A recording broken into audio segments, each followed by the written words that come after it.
ये application of dimensional analysis अभी हम लोग फर्स्ट किए थे डायमेंशन में, तो उसका थर्ड एप्लीकेशन था टू डिराइव न्यू फॉर्मूला। तो फॉर्मूला हम लोग डिराइव कर सकते हैं डायमेंशनल एनालिसिस का यूज करके। तो उसका एक न्यूमेरिकल है कि time period of satellite revolving around the earth depend on these factors: universal gravitational constant, mass of earth and radius of earth। In factors पे डिपेंड कर रहा है time period of revolving satellite. तो इसका एक formula बताना है मुझे क्या होगा। अभी इसका फॉर्मूला बनाने के लिए मुझे इन तीनों का डायमेंशन पहले से पता होना चाहिए। तो ये रेडियस, रेडियस तो लेंथ जैसा है, मीटर में हम मेजर करते हैं।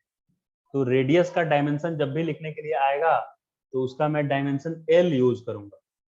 और मास का डायमेंशन तो पता है सबको, मास का डायमेंशन कैपिटल एम ऐसे लिखा जाता है। लेकिन यूनिवर्सल ग्रेविटेशनल कांस्टेंट का डायमेंशन क्या लिखेंगे, तो उसका भी मैं यहाँ फाइंड कर देता हूँ। F इक्वल टू होता है G m1 m2 by r square. तो G को, कैपिटल G को क्या लिखा जा सकता है, F r square by m1 m2, F r square upon m1 m2। Force का dimension mlt minus two, r square का डायमेंशन L2, और m1 m2 में m फर्स्ट मास का डायमेंशन और ये m सेकेंड मास का डायमेंशन। तो capital G यानी एक्सेलरेशन ड्यू टू ग्रेविटी का डायमेंशन क्या आ गया, कुल मिला के एक m से m कैंसिल हो गया, तो m माइनस वन ये ऊपर जाकर, और L3 2 प्लस वन, और t माइनस टू, इतना डायमेंशन आया कैपिटल G का डायमेंशन। अब आइए फॉर्मूला डिराइव करते हैं हम लोग। तो मैंने क्या बताया था, फॉर्मूला ऐसे डिराइव होगा, T इक्वल टू कुछ प्रोपोर्शनलिटी कांस्टेंट आएगा जिसके बारे में डायमेंशन इंफॉर्मेशन नहीं दे सकता है, ये लिमिटेशन है डायमेंशन का। तो हम उसको k मान लेते हैं, कुछ जो भी प्रोपोर्शनलिटी कांस्टेंट आएगा उसको k। और डिपेंडेंसी किस पे है, g to the power x मान लेंगे, मास का पावर y, और रेडियस का पावर मान लेते हैं z। अब इन सब का डायमेंशन लिखेंगे। लेफ्ट साइड में तो टाइम है तो t डायमेंशन हो गया, g यहाँ पे डायमेंशन लिखा हुआ है कैपिटल G का m minus one L3 t minus two, इसका पावर कितना है x। मास का डायमेंशन m होता है और m to the power y, और रेडियस का डायमेंशन लेंथ ही है तो length to the power z। Fundamental में तो लेंथ ही होता है ना, radius. l to the power z यहाँ पे आ गया है। अभी इसको मैं लिखूंगा t, और अरेंज रीअरेंज इसको करेंगे। देखिए m का पावर माइनस वन है और x मल्टीप्लाई होगा यहाँ पर, तो x into minus one, m का पावर माइनस x आ गया, x into minus one minus x. इधर भी m है और इसका पावर y है तो प्लस y होगा। अभी m और नहीं है, नहीं। लेंथ के बारे में देखिए, 3 इंटू एक्स 3x, और यहाँ लेंथ का पावर z है तो plus z, time minus two into x minus two x, और इधर टाइम नहीं, तो ये आ गया। आप दोनों साइड कंपेयर करेंगे तो माइनस एक्स प्लस वाई, और इधर कुछ है ही नहीं मास, यानी मास का जीरो है पावर इधर, और इधर मास का पावर है माइनस एक्स प्लस वाई। तो मैं लिखूंगा minus x plus y equal to zero, क्योंकि माइनस एक्स प्लस वाई इधर मास का पावर है और इधर मास है ही नहीं, तो मास का पावर जीरो लेंगे उधर। तो x minus x plus y equal to zero होना चाहिए। Second equation is 3x plus z equal to, length का पावर है 3x प्लस जेड और उधर लेंथ है ही नहीं, यानी लेंथ का पावर जीरो है उधर, तो इसको भी जीरो में लिख दूंगा। t to the power minus two x equal to, time का पावर वन है इधर तो वन लिख दिया मैंने इसको। अभी सॉल्व करेंगे तो x इक्वल टू क्या आएगा, माइनस वन बाई टू, ये माइनस टू इधर डिवाइड हो गया तो x equal to minus one by two आया। फिर x का वैल्यू सब्स्टिट्यूट करेंगे इस इक्वेशन में, तो कितना आ जाएगा, y इक्वल टू, ये माइनस एक्स था तो इधर प्लस एक्स बन जाएगा, y इक्वल टू एक्स, और x माइनस हाफ आया है इसीलिए y भी आएगा माइनस हाफ, क्योंकि y और x इक्वल आया है मेरा, तो x माइनस हाफ तो y भी माइनस हाफ होना चाहिए। अभी z कैसे मिलेगा, इस इक्वेशन से 3x plus z equal to zero, और x का वैल्यू माइनस हाफ था, तो z इक्वल टू ये माइनस थ्री बाई टू उधर आकर प्लस थ्री बाई टू आया, तो x y और z तीनों मिल गया मुझे।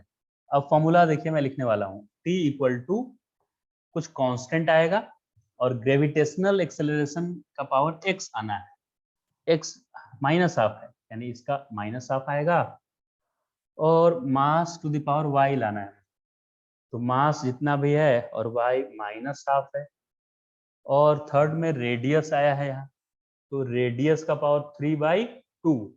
इसको और हम सिंप्लीफाई करें तो ऐसे लिख सकते हैं, ये g और m दोनों का पावर माइनस हाफ है, तो वो डिनोमिनेटर में आ जाएगा, और ये 3/2 रेडियस रह जाएगा ऊपर, g और m, और 1/2 इसका पावर है। और भी इसको मॉडिफाई करके ऐसे लिखा जा सकता है k और r टू द पावर 3, और gm अगर हम कर ले यहाँ तो सबका पावर 1/2 हो जाएगा, क्योंकि इसका भी है ये r टू द पावर 3 का पावर 1/2, और ये भी gm का भी पावर 1/2 है, तो सबका 1/2 आया, और 1/2 को रूट लिखते हैं हम लोग, तो ये आ जाएगा k और square root r q, k और स्क्वायर रूट आया और आर क्यू अपॉन gm, ये फॉर्मूला आ गया। देखो टाइम पीरियड ऑफ रिवॉल्यूशन आ गया, k मतलब सम कांस्टेंट आर क्यू और अपॉन gm स्क्वायर रूट के अंदर। इस तरह से हम डिराइव कर सकते हैं न्यू फॉर्मूला को यूजिंग डायमेंशनल एनालिसिस। ओके,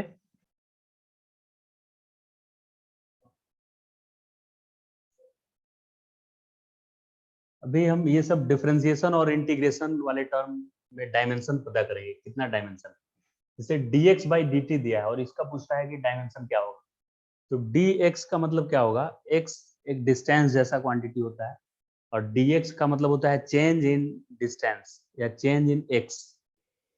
तो जैसा आप जानते हैं कि दो क्वांटिटी का सब्ट्रैक्शन तभी पॉसिबल है जब दोनों का सेम डायमेंशन, जैसे 1 किलोग्राम माइनस 1 मीटर ऐसा नहीं रहेगा, या 2 किलोग्राम माइनस 1 मीटर ऐसा नहीं होता है, दोनों सेम क्वांटिटी होना चाहिए तभी सब्ट्रैक्शन होगा। तो dx मतलब चेंज इन x, तो अगर x का डायमेंशन l है तो चेंज इन x का डायमेंशन भी l ही होगा। तो ऐसे dx का मतलब क्या होता है, x2 माइनस x1, और ये dt का मतलब होता है t2 minus t1, small change in time small change in distance.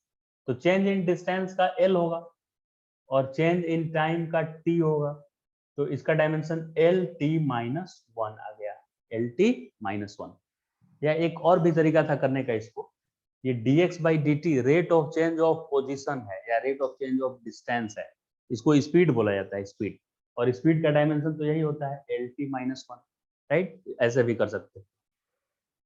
वैसे ही इस क्वांटिटी को देखते हैं क्या है, ये m कोई क्वांटिटी है जिसका value D square x by D T square दिया है, तो इसका डायमेंशन क्या होगा, तो D square x by D T square क्या है, डबल डेरिवेटिव ऑफ x मतलब पोजीशन या डिस्टेंस। तो पोजीशन का सिंगल डेरिवेटिव करेंगे, एक बार डिफरेंशिएट करेंगे पोजीशन को तो वेलोसिटी मिलेगा, और उसको दो बार डिफरेंशिएट कर देंगे पोजीशन को तो एक्सेलरेशन मिल जाता है। तो एक बार डिफरेंशिएट करने से वेलोसिटी, तो यहाँ m मल्टीप्लाई किया हुआ है, इक्वल टू नहीं है, इक्वल टू रहता तो ये क्वांटिटी और ये एक ही क्वांटिटी होता है, लेकिन मल्टीप्लाई किया होता है, इसका अलग से डायमेंशन निकालेंगे और इसका अलग से, और दोनों का प्रोडक्ट करेंगे। तो मास के लिए डायमेंशन में तो m लिख दिया जाएगा, बस m हो गया डायमेंशन। और ये D square x by D T square क्या है, एक्सेलरेशन होता है, क्योंकि x को एक बार डिफरेंशिएट करने पे वेलोसिटी मिलेगा और उसको फिर से डिफरेंशिएट करेंगे तो rate of change of velocity is acceleration, यानी double derivative of position vector is acceleration.